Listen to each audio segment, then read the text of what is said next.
E aí, pessoal, aqui é o Léo Lins, bem-vindos mais uma vez ao Teoria e Prática do Humor, primeiro podcast sobre os bastidores da piada. O tema de hoje é como começar um show. E a ideia de falar sobre isso veio porque hoje no refeitório lá do SBT, estava trocando ideia com o Murilo, com o Jefinho, o Rafael e o Duca, o pessoal da Praça é Nossa, e a gente estava falando sobre o acontecimento que teve aí com a Facebooker Marcela Tavares, e então achei propício hoje falar de como começar o show. Bom, aqui cabem duas considerações. Primeiro, como começar a performance, acho que seja um show de comédia, no caso aqui, mas que vale para qualquer tipo de performance. Pode ser uma palestra, uma apresentação de um trabalho, enfim, falar em público. E no caso da comédia, a primeira piada. Isso é uma coisa muito... como é que você começa o show? Qual a sua primeira piada? Então, vamos primeiro a como começar o show em si. A plateia ela tem um nível de intensidade. Isso eu já falei num outro episódio do podcast. Que vários fatores vão influenciar, entendeu? Se você tá num... Se a plateia tá muito afim de ver aquele show, o show é um teatro de 500 lugares, está lotado, a plateia vai estar num determinado estado de espírito, com uma agitação, uma ansiedade um pouco maior, um desejo de ver o show maior, do que se estiver num bar vendo um show de iniciantes, um bar de 80 pessoas, sendo que tem 15 na plateia. Então, tem vários fatores que vão influenciar essa intensidade da plateia. O que é importante é quando você entrar, você sentir. Muitas vezes, no Boa Noite dá para você sentir isso, sabe? Na sua primeira fala, na reação do público, já dá para ter uma noção de como está a plateia. A partir daí, o que eu acho que você tem que fazer é entrar meio. Você tem que sintonizar com a frequência que eles estão e a partir daí você começa a conduzir a plateia. Entendeu? Se a plateia está muito. Tá fria, tá rindo, tá meio comedida, e aí você entra correndo, girando, pulando no palco, vai destoar muito. O pessoal vai ficar olhando e falar, meu Deus, mas o que ele está fazendo? Sabe, não pode ser assim. Imagina, sei lá, você apresentar um trabalho em grupo, na faculdade, no colégio. O pessoal vai normalmente, porque vai lá na frente, bom, nosso trabalho e tal, começa... Imagina o cara chegar lá na frente, uau, nosso trabalho... O cara cheirou cocaína no trabalho dele? Então, você tem que primeiro entrar na frequência da plateia e aí, a partir daí começar a conduzir. Se a plateia está muito baixa, você tem que fazer eles subirem. Às vezes a plateia já está até muito excitada, você tem que segurar um pouco, porque eles não vão manter esse ritmo explosivo durante 70, 80 minutos. Então você tem que começar, você vai, na sua função de performer, você vai conduzir a plateia, certo? Então, essa é a primeira coisa, você sentir a intensidade da plateia, entrar na frequência deles e passar a conduzir. No caso da comédia, primeira piada. Então, entrou no palco, subiu no palco, e aí? Muita gente já me fez essa pergunta, pô, mas como é que eu começo o show? Em geral, a regra que falam é que a primeira piada ela tem que ser alguma coisa simples, direta, sabe? Você não, como eu falei, você não deve entrar contando a piada dando gritos, estremecendo, não pode. É o mesmo que, sabe, tem que ter uma preliminar. Você não pode chegar arrancando a roupa da garota, sabe? Isso não é o comum, a não ser num caso de estupro, mas aí é crime. E em geral, vários livros de stand-up, eles falam para você começar o seu show com um comentário sobre alguma coisa que seja evidente em você. Então, se você é gordo, se você é muito alto, se tem o cabelo ruim, se você é muito baixinho, se tem a voz fina, você tem que entrar falando disso. É a dica que vários livros dão. Eu cito isso no meu primeiro livro, Notas de um Comediante Stand-up, tem um capítulo sobre isso, tem um tópico chamado A Primeira Piada. E vários humoristas fazem isso. O Fernando Caruso, a gente fez show muito tempo no Rio, no Comédia em Pé, ele começava o show dele falando, ele entrava, ficava um tempo em silêncio, o pessoal começava a rir, ele ficava olhando, o pessoal ria, ele falava, antes de começar o show, eu gosto sempre de dar um tempinho, que é para vocês se acostumarem com a minha cara. O Danilo Gentili, ele começava fazendo piada da voz dele. Minha mãe sempre quis ter uma menina, acho que por isso que eu nasci com essa voz. Mas ela se fudeu, que nem viado eu sou. O problema é que muita gente não tem nenhuma característica tão evidente, né, de forma a te gerar uma piada. Nem todo mundo é tão gordo, ou tão baixo, ou tão alto, ou tão magro. Então, começa com o quê? Pode ser que às vezes alguma coisa que aconteceu com você, pode ser alguma coisa que você viu numa cidade, entendeu? O Murilo Gun, isso eu cito no meu livro, uma vez ele foi fazer um show em Curitiba, e tem um cara na cidade que ele anda pela rua de sunga, besuntado de óleo, segurando a bicicleta, ele é conhecido como Oil Man. E aí o Murilo Gun, quando se apresentou lá, falou, aqui em Curitiba é frio, em Recife quando dá 20 graus fica todo mundo gripado. O povo aqui não sente frio, eu tava andando na rua e juro pra vocês, eu vi um cara de sunga andando de bicicleta. Sabiam, aí o pessoal, a plateia já riu aí. Aí me falaram, Murilo, esse aí é Oil Man. Pra mim é The Crazy Motherfucker. Então, o fato dele estar lá e não conhecer, o cara gerou essa piada pra ele. Então, às vezes, uma situação que você passou, o fato de você estar se apresentando em outro estado, quando eu fui estrear o meu show Bullying Art no Acre, eu abri fazendo piadas sobre o Acre. Mas e se não tiver me acontecido nada, eu não tenho nenhuma característica, eu não tenho, o que eu faço?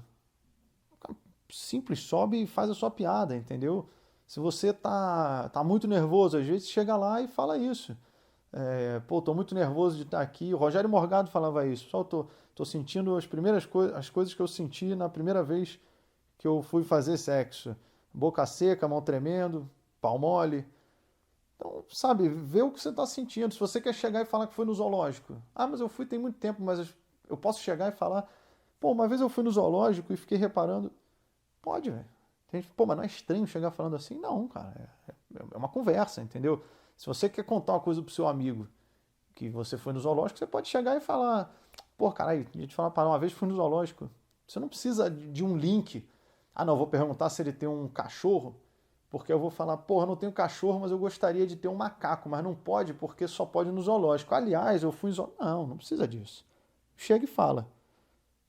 Vamos pegar agora o caso que aconteceu da Marcela Tavares, da menina. Eu acho que o que faltou ali, claro, eu acho que o público foi, de certa forma, deselegante também, porque começaram a vaiar meio que já de cara. E faltou experiência nela também, para lidar com aquela situação. Porque eu acho que vai muito de você ver o local, sabe? Ali não era um lugar de show de stand-up, a plateia não estava ali para ver isso, sabe? Era o show do Skank, aquilo que eu falei de você analisar a situação. A situação era essa, um show da banda de rock e o pessoal foi lá para ver eles e aí vai ter um stand-up antes, então você já está entrando numa situação perigosa, uma situação difícil, sabe? Que tem chance de não funcionar. E aí é um show, um evento, sei lá, de brasileiros em Nova York. Ela entrou falando, pô, o Brasil tá uma merda, o Brasil tá um lixo, o Brasil tá uma porcaria. Alguns acho que já não gostaram. E aí começaram a vaiar. Aí ela pegou e falou, vocês estão reclamando do quê? Por que vocês estão aqui? Aí pra mim perdeu a plateia. Acabou. Daí em diante seria impossível continuar. Porque aí mesmo quem tava neutro, numa dessa escutou, falou, o quê? Que é essa porra dessa mulher pra chegar aí e querer vir me dar lição de moral agora, mas vai se fuder. Aí acabou. A única saída era a saída do palco mesmo, descer. Ela ainda tentou continuar, fez a primeira piada, mas que é até uma piada boa, que o desemprego no Brasil tá tão grande que o site de emprego tem mais usuário que o Facebook. É uma piada boa, mas a plateia não queria mais ver nada, já tinha perdido a plateia, esquece. Então, o que era melhor ali? Você entrar comentando alguma coisa do show, daquele evento que estava acontecendo. Podia ser de Nova York, podia ser alguma coisa de imigração, podia ser dos brasileiros que estão lá em Nova York, talvez perguntar quem aqui mora em Nova York, enfim. E depois entrar no texto. Mas não entrar de cara falando, o Brasil tá uma merda, um lixo, horrível, né? Realmente é uma merda, uma bosta. Porque o pessoal, peraí, porra, tendo um evento aqui do Brasil, a gente tá... tudo bem que realmente tem vários problemas, mas é o que eu falei, situações. Uma vez, vários comediantes, estava eu, Danilo, Rogério Vilela, Cris Paiva, Ramacho, um monte de gente, fizemos stand-up na Avenida Paulista, num dos atos a favor do impeachment, e todo mundo metendo pau no Brasil, no governo, enfim, a plateia ali estava para isso.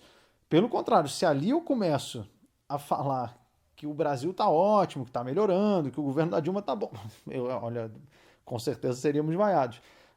Ela não tinha como saber isso naquele evento, afinal de contas era um show do Skank, mas às vezes, sei lá, uma celebração brasileira, não sei se às vezes chegar falando o Brasil está uma merda, está um lixo, eu acho que talvez não fosse a escolha mais sábia para ser feita ali na hora, mas enfim, falar depois que foi feito é fácil.